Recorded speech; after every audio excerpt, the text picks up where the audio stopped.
The Gateway Arch, a making of an icon. That story next on City Corner.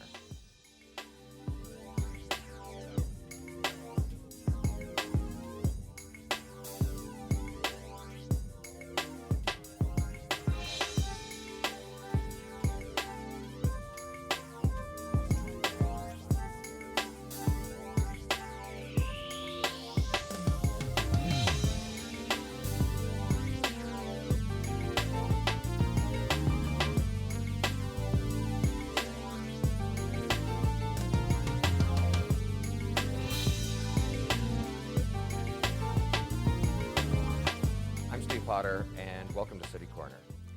Well, I'd like you to welcome our guest today, Jim Merkel. He has written a book. His new book is The Making of an Icon, The Dreamers, the Schemers, and the Hard Hats Who Built the Gateway Arch. Jim, welcome to the program. I'm glad to be here. You know, I want to begin, usually you begin at the beginning, but I'm going to begin at the end. Mm-hmm. I'd like to read the last 3 sentences in your book.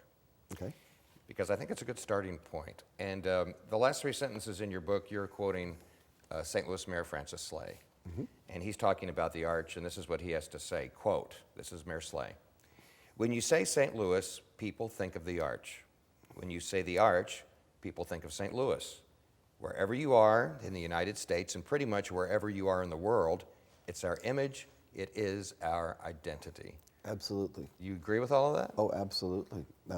Obviously, if you're in Paris and you're always going by the Eiffel Tower, you'll ignore that too. And if you're in Egypt and you live there, you just say, there's the pyramids, and that's what we do.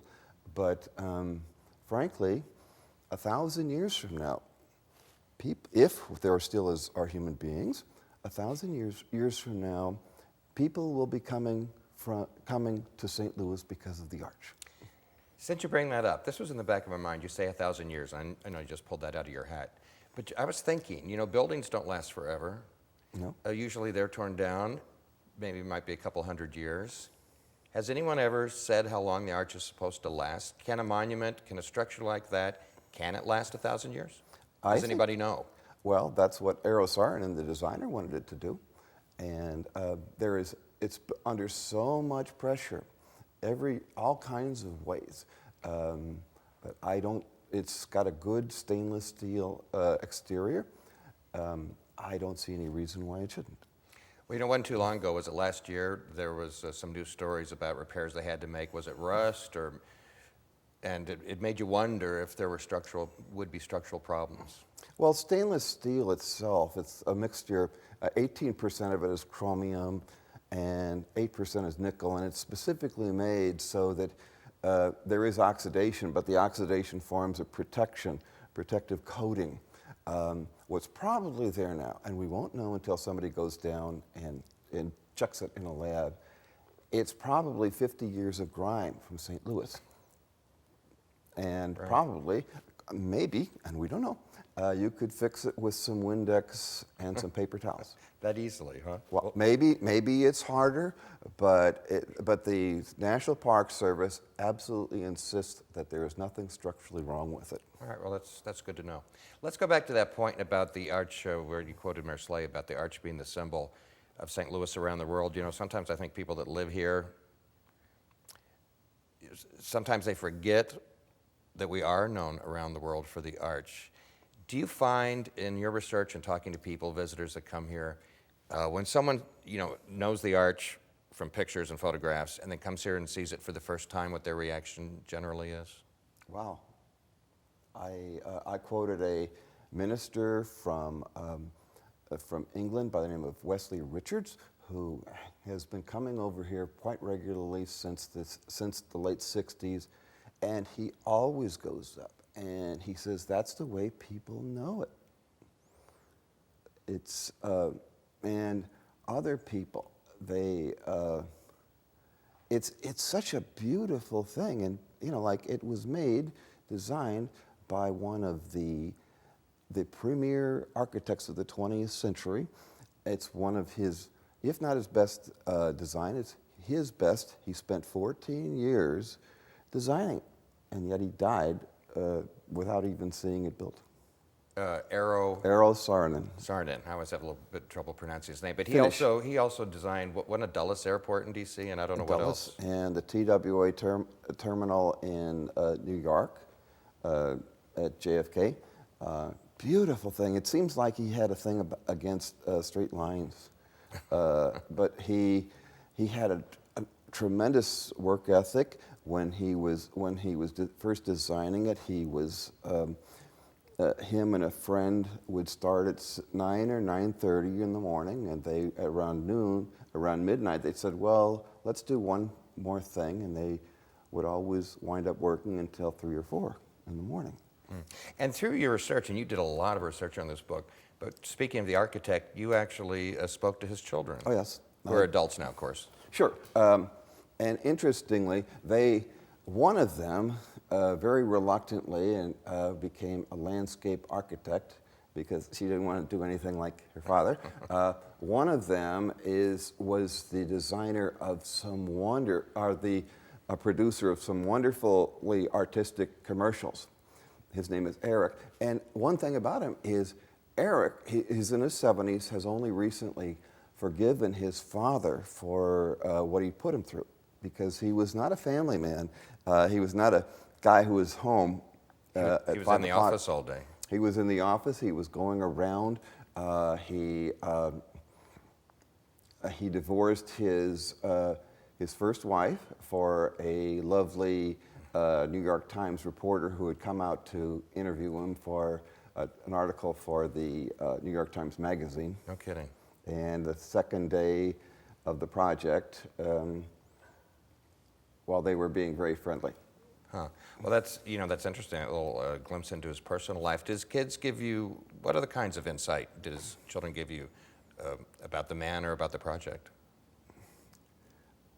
That if he had been here, he would have really loved what it was. He was a very funny guy. And of course, that's why they would have really liked him. He had an intense work ethic, and of course, Eric, the son, said that after his father's death, he became basically, I guess you could call him a hippie or whatever, and he was very rootless for a while, and finally he wound up working 18 hours a day like his father, and she did. So they love what he did. They are enthralled. She speaks about him, but they realize that, like many people who were super achievers, they have lousy personal lives. Oh, jeez. Yeah, I guess that's not an unfamiliar story. Well, your book, The Making of an Icon, really goes all the way back. I mean, really to the early days of the riverfront, not just the 1960s when the arch was finished.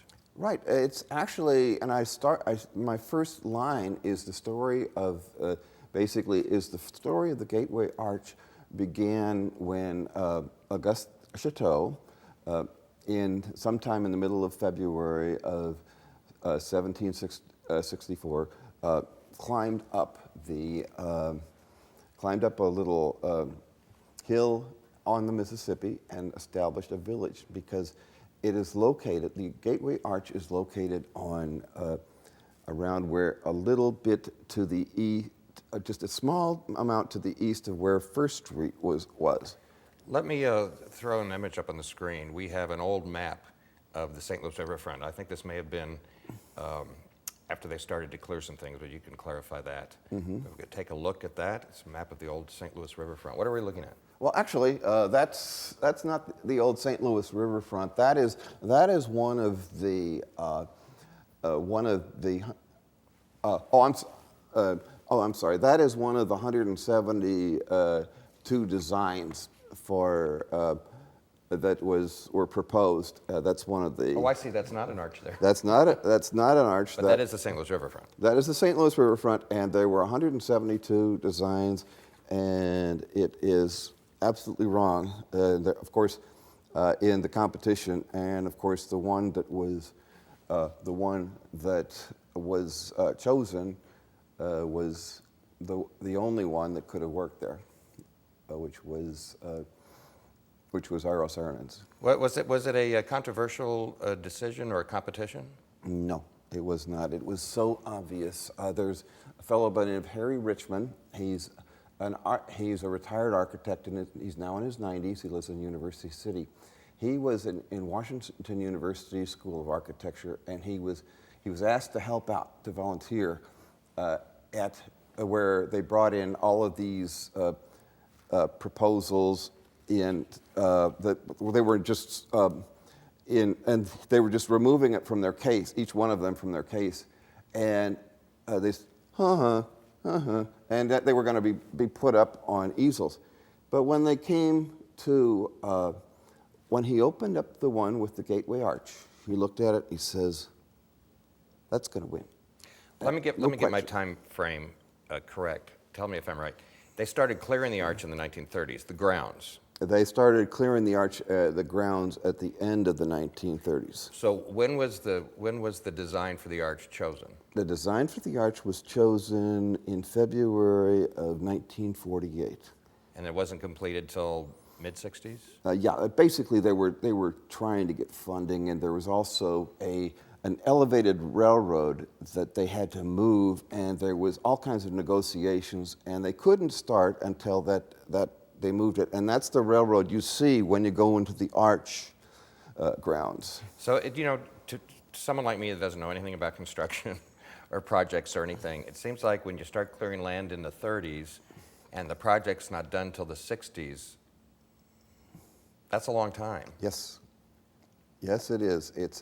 It was, at first they had in 1933, a fellow by the name of Luther Ely Smith came up with the idea of a Jefferson monument to the Jefferson and the westward expansion, basically as a way to put people to work. And it was approved by the government in some very interesting shenanigans. In 35, it was cleared from 39 to 41. Then they had the war, which nothing could be done. Then they had a competition. And then they had some really hard fighting for money. Yeah. And so that's why it didn't start until around... And what's interesting, you could say that it's still not finished because they're still working on the grounds and things. But we need to take a break. We'll pick up on this when we get back. We're talking to Jim Merkel about his book, The Making of an Icon. We'll be back right after this.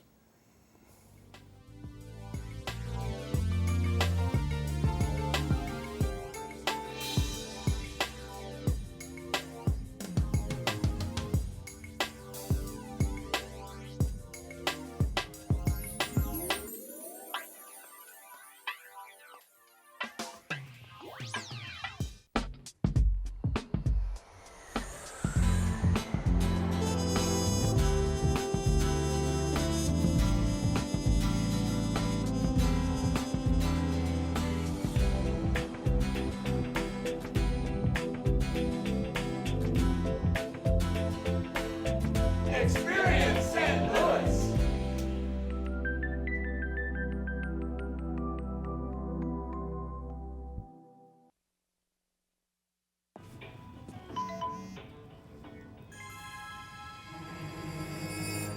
Hey!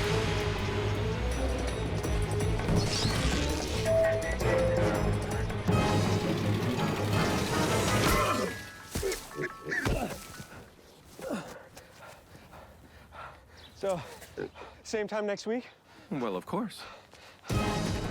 Put away a few bucks, feel like $1 million. For free tips to help you save, go to Feed the Pig. The odds of this daughter of a clergyman spending 11 weeks at #1 on the U.S. singles charts? 1 in 19 million. The odds of going on to win 6 Grammy Awards? 1 in 1.4 million. The odds of having a child diagnosed with autism? 1 in 110. I'm Toni Braxton, and I encourage you to learn the signs of autism at autismspeaks.org. Hi, my name's CJ. A few years ago, my father became seriously ill. I did what I could do before he passed, but it took its toll. I lost my job, my house. I'm getting back on my feet, but I don't know when there'll be food on the table. How'd I do, CJ? We could be twins. Well, cousins, maybe. Play a role in ending hunger. Visit feedingamerica.org/hunger and find your local food bank.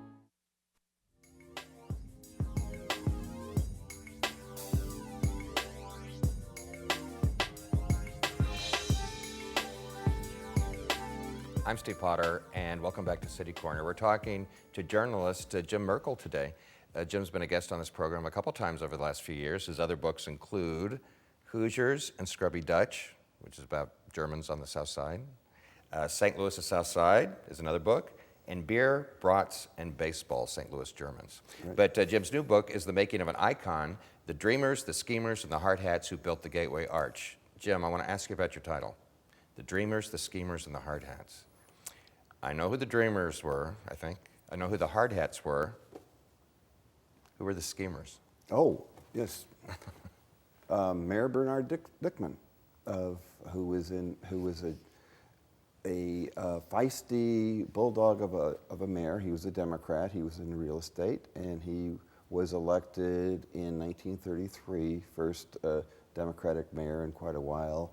And he was approached by Luther Ely Smith, who was a do-gooder and fine man by what everybody says, with an idea for a memorial to Jefferson and to Jefferson and the westward expansion at the end of 1933. And Dickman fell in love with the idea. At the time, by what everybody says, the riverfront was a mess. Ever since the trains replaced the steamboats, it just had gone down. It was St. Louis's front door where all the trains came in. And the buildings were in bad shape. The buildings were in bad shape, which doesn't mean they couldn't have been restored. That's what the preservationists say. But anyway, his idea was to clear it and build this up, and they would they could spend about $30 million and put about 5,000 people to work.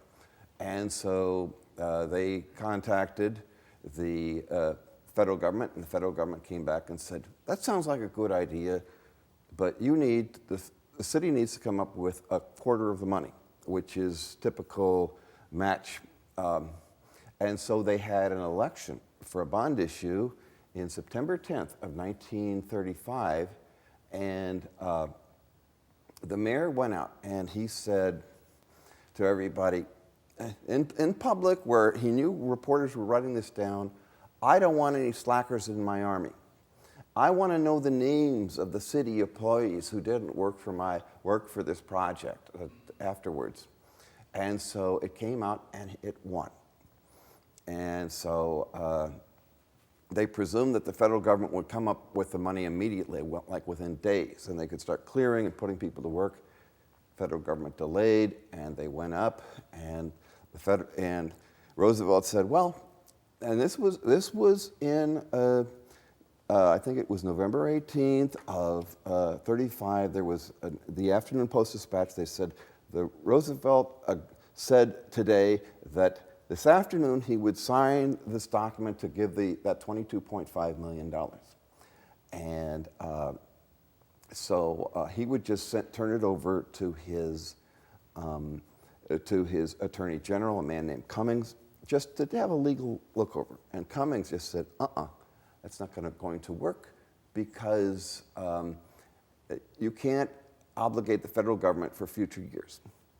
Dickman went back, and then he came back and he had a little conversation with Cummings. He says, and this is this is what he said in 1968. He said, if we don't get our money, I'm going to make sure that President Roosevelt loses in Missouri in 36 if I have to campaign for himself. The next day or two, he got a call saying, we found a way to give you some money to clear. And it was under something called the Historic Sites Act of 1935, that was just the beginning of some national park things. And one of the things it says is that historic buildings shall be preserved. And they didn't ignore that. They ignored that. They cleared, in 1939, they started clearing everything. And a lot of it has to do because of Dickman. And he was, but the really funny thing was that almost around the middle of 36, the Post-Dispatch had a big expose which said that there was massive ballot box stuffing. And it was clear that it wouldn't have won without this. But it was too late. The court said they couldn't change the outcome. But this was it was still a matter of good government because of the outcome, final outcome. Politics, right? Politics, right.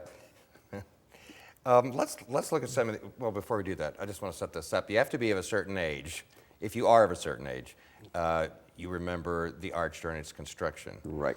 I was 10 or 9 when the arch was finished, but I'll never forget it. I still have a visual in my mind of seeing the tops almost put together, Right.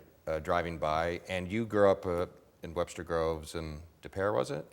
First De Pere, then Webster. We moved to Webster Groves around the time they started it. I was 11 when the first piece was put in February of '63, and I was 14 when it was topped off October 28th of '65. We have some images of the arch I want to share with our audience, and we can comment. I just talked a few minutes ago about this, and of course that's almost when the arch is completed. Right. Let's take a look at the next one. This is a full view of the arch. Right. And this next one is something I want you to talk about because we hear a lot about the dedication, and this is Vice President Hubert, who was Vice President at the time, Hubert Humphrey. May 25th. Was that a big deal here in town? Well, it was, yeah, it was right after both the trams were finished up. I think a lot of it was because the mayor, Cervantes, wanted to push through, wanted to have, do something to help out Humphrey, who was right then running against Kennedy for president. 11 days later was the assassination of Kennedy. Oh, no kidding. Yeah, so there's your time. And so you can see that sign that he's holding on the north entrance. It's a little beat up now, but you can see it. It was held inside because there was a torrential storm that nobody planned for. And so just a few people, they expected thousands and thousands at this dedication.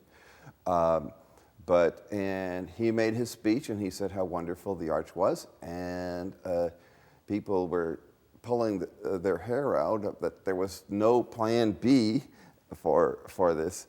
But it was, and you know, one interesting thing was inside, because of some plumbing, water just flowed into the floor. Would you say that sign he was holding is on display now? That's on just the outside wall, outside of the entrance to the north side.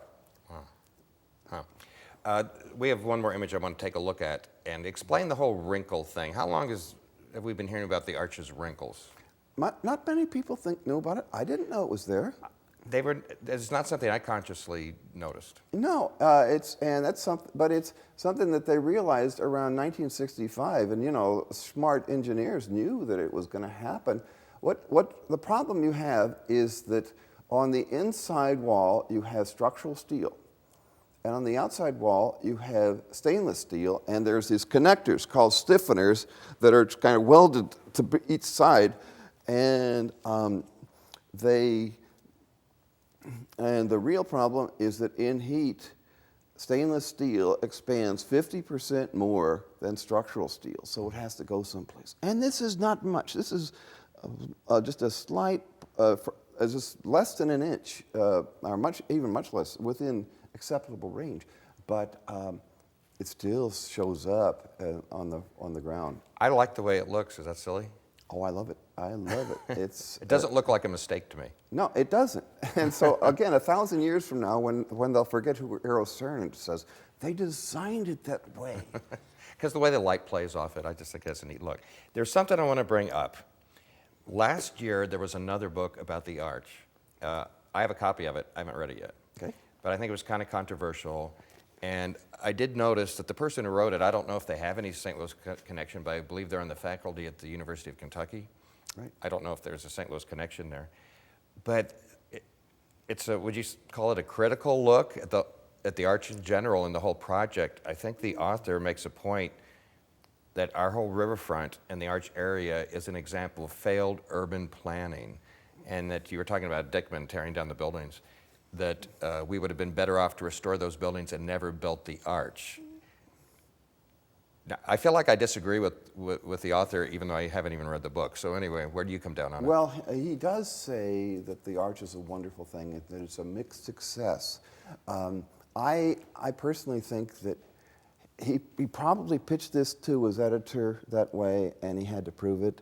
And when he got the contract, I just, when I look at failed urban policy, I look at Pruitt-Igoe.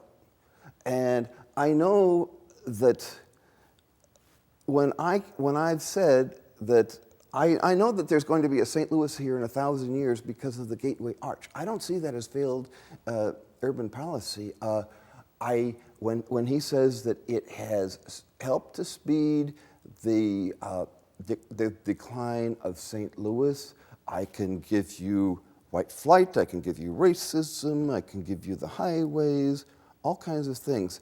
But I don't think you can blame the Gateway Arch. On the other hand, I don't think you can say that just because the downtown isn't as big as it was 50 years ago. You blame it on the arch project. No. That's going to have to be the last word, Jim. Well, thank you. But I know you're working on some other books. Yes, I am.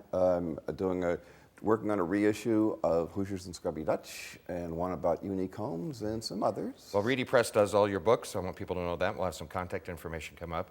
The new book is The Making of an Icon, The Dreamers, the Schemers, and the Hard Hats Who Built the Gateway Arch. It's very interesting. A lot of work went into it. Jim Merkel, thank you for being our guest today, and we'll look forward to your next project. I do too. I'm Steve Potter. That's it for this edition of City Corner. Join us next time. Thanks for watching. Bye.